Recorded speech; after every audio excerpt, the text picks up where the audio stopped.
Welcome to rainbow family. ഇന്നത്തെ dish ഒരു കേക്കാണ്.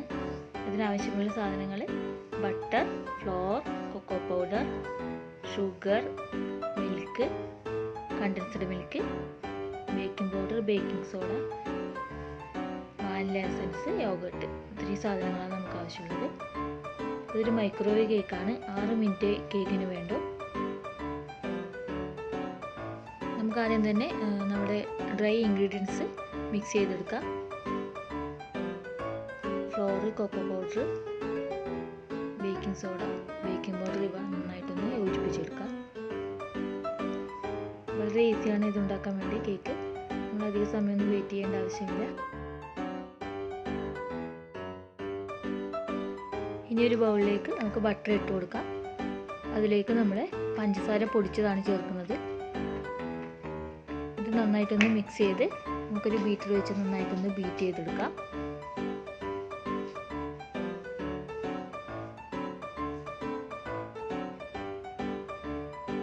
ഇനി ഇതിലേക്ക് നമുക്ക് കണ്ടൻസ്ഡ് മിൽക്ക് ആഡ് ചെയ്ത് കൊടുക്കാം. അതിനുശേഷം നന്നായിട്ടൊന്ന് ബീറ്റ് ചെയ്ത് കൊടുക്കാം.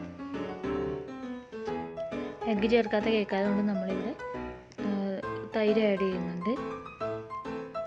അധികം പുളിയില്ലാത്ത തൈരാണ് ഇവിടെ എടുത്തിട്ടുള്ളത്. ഇനി നമുക്കിതിലേക്ക് തൈര് ആഡ് ചെയ്ത് കൊടുക്കാം. 1/2 കപ്പ് തൈരാണ് ഞാനിവിടെ എടുത്തിട്ടുള്ളത്. നന്നായിട്ടൊന്ന് ബീറ്റ് ചെയ്ത് എടുക്കുക.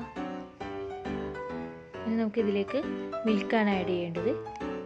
മിൽക്കിൻ്റെ കുറച്ച് മാത്രമേ ആഡ് ചെയ്ത് കൊടുക്കുന്നുള്ളൂ. ഇപ്പോൾ നന്നായിട്ടൊന്ന് മിക്സ് ചെയ്തെടുക്കുക.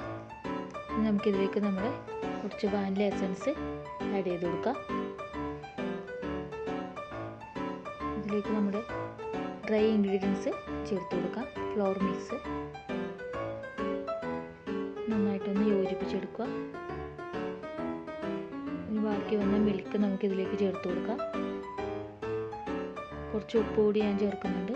ഇനി ഇത് നന്നായിട്ടൊന്ന് ബീറ്റ് ചെയ്തെടുക്കാം. ഇനി നമുക്കൊരു ഗ്ലാസ് ബൗള് ആണ് എടുക്കേണ്ടത്. മൈക്രോവേവ് ഓവൻ ആയതുകൊണ്ട് ഗ്ലാസ് ബൗളാണ് എടുക്കേണ്ടത്. അതിലേക്ക് ബട്ടർ പേപ്പർ വെച്ചിട്ടുണ്ട്. നമുക്കിതിലേക്ക് നമ്മുടെ കേക്കിൻ്റെ ബാറ്റർ ഒഴിച്ചു കൊടുക്കാം. 6 മിനിറ്റ് നമുക്ക് കേക്കിന് ആവശ്യമുള്ളൂ. ഇത് നന്നായിട്ടൊന്ന് തട്ടിക്കൊടുത്ത് നമുക്ക് ഓവനിലേക്ക് വെക്കാം. 6 മിനിറ്റാണ് നമ്മൾ കേക്ക് ബേക്ക് ചെയ്യാനായിട്ട് വേണ്ടത്. ഹൈ സ്പീഡിൽ 6 മിനിറ്റ് വെച്ച് കൊടുക്കുക. നമ്മുടെ കേക്ക് ഇവിടെ റെഡി ആയിട്ടുണ്ട്. കേക്ക് നമുക്കൊരു കേക്ക് ബോർഡിലേക്ക് മാറ്റാം. നല്ല ചൂടുണ്ട്. തണുത്തതിന് ശേഷം നമുക്ക് ഈ ബട്ടർ പേപ്പറിലൊന്ന് മാറ്റി കൊടുക്കാം. നമ്മുടെ കേക്ക് തണുത്തിട്ടുണ്ട്. ഞാനിവിടെ ചോക്ലേറ്റ് ഗനാഷ് വെച്ചാണ് ഐസിങ് ചെയ്യുന്നത്. സിമ്പിൾ ഐസിങ് ആണ്. നല്ല ടേസ്റ്റാണ്. എല്ലാവരും ട്രൈ ചെയ്ത് നോക്കണം. കുറച്ച് ചോക്ലേറ്റ് ചിപ്സ് വെച്ച് ഡെക്കറേറ്റ് ചെയ്ത് കൊടുക്കാം. എല്ലാവരും ട്രൈ ചെയ്ത് നോക്കണം. നമ്മുടെ കേക്ക് ഇവിടെ റെഡിയാണ്. നല്ല ടേസ്റ്റാണ്. Eggless cake.